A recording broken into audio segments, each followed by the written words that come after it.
Hey class, sorry about all the delays this week. I had some technical difficulties that prevented me from uploading the week, so deeply apologize for that. And thank you to the students who notified me because I wouldn't have known unless someone had told me. So thank you very much for that. So moving forward, I'll also just adjust some of the deadlines to reflect the shorter time period. I'm just catching up. So thank you again for your patience. Moving on, US equities finished the week mostly lower, but off the worst levels. So we saw earnings kind of pop after banks initially reported. Companies that reported this week were effectively hindered by guidance. One thing about investments, what's more important than the historical reporting of the previous quarter is what the company says about what will happen next quarter. I'll tell you a little story. I think it was in 2016, around the holidays, I was doing research on Lululemon, and they were like the only store in the mall that had like massive lines. If you think about what they make, apparel, a lot of it's like the same thing in just different colors. So like easy to produce. They were killing it. All of these lines. I just thought they were going to have a fantastic quarter. But what happened was when they reported earnings at the end of February in 2017, was that these company, Lululemon, gave poor guidance because they said the color patterns that they ordered for post holidays were not popular, and they believed a lot of the holiday shopping hurt sales in the forward quarter. Effectively, they pulled sales forward. So we also saw that this week, Snapchat had a fantastic quarter. Thankfully, at this point, it's a stock I do not own. But they gave really poor guidance. Why? Google changed the way that they're going to do cookies and internet ads.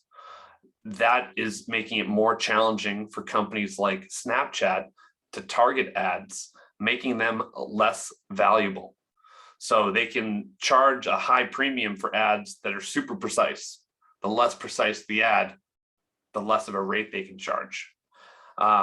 This also gives me an indicator that Facebook and other companies might have more challenges around privacy. And I actually just misspoke.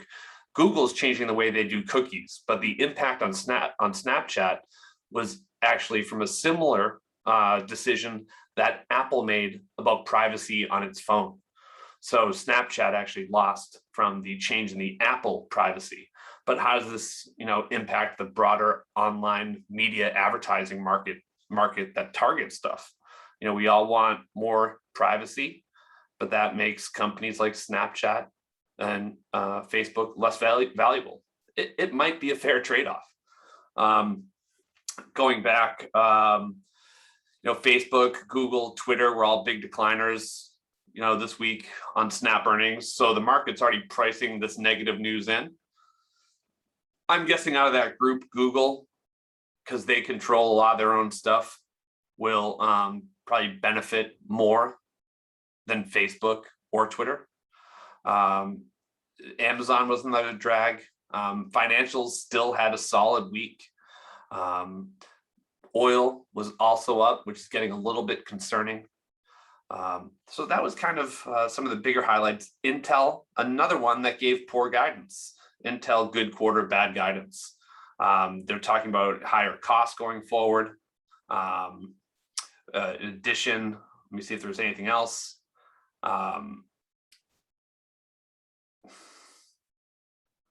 Whirlpool, appliance maker, missed on sales and lowered guidance due to supply chain constraints. But Mattel was up pretty big on an earnings beat and more positive guidance. It seems like a company like Mattel got their supply chain in order before, or they have a simpler supply chain, could be it as well, and we're able to beat. And consumers really strong. Maybe more people are having kids, buying more toys. I actually started buying Hasbro in a good deal of my client accounts on a similar thesis that I probably mentioned before. And I do have the Hasbro research posted as an assignment this week. Let me tell you guys, show you one more thing. This is a little bit longer to make up for, the fact that I went a few days without posting. So I hope you guys enjoy this. This is another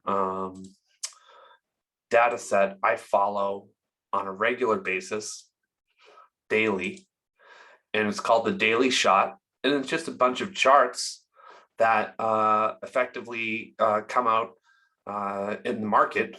And for me, I'm a visual learner. So I like to see the numbers on charts. It's easier to understand. So I'll skip down ahead of the to the US numbers. It's most relevant. So this shows the markets expect 2 rate hikes next year. What does that mean? Interest rates go higher if this comes to fruition. And then that would be, all things being equal, more challenging for growth stocks. I'll skip past these yields.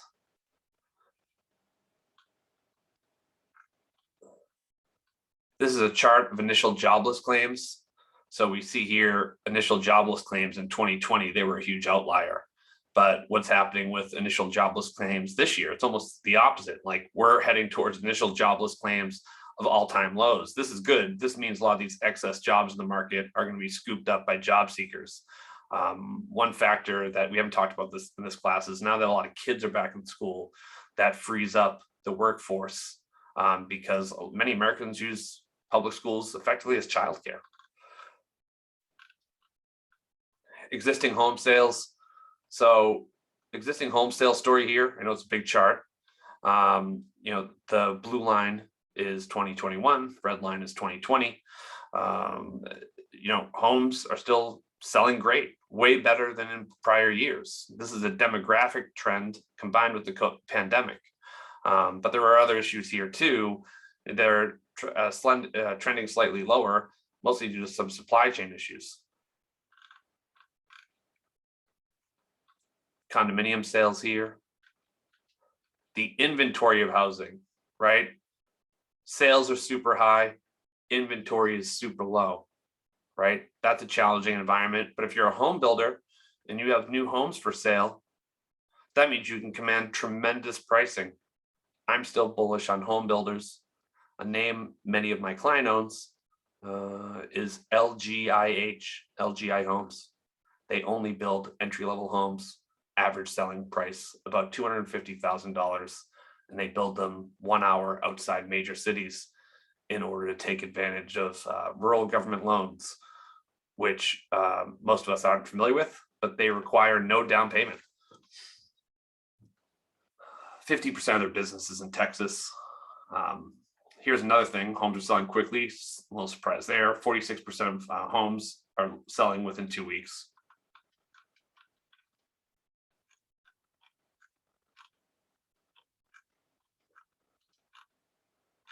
A lot of data here. Average hours worked is trending higher. Why is that? Labor market's tight, and this is the trend some of you might face. Bosses asking you to work overtime. This is a funny chart. Limousine salary sales.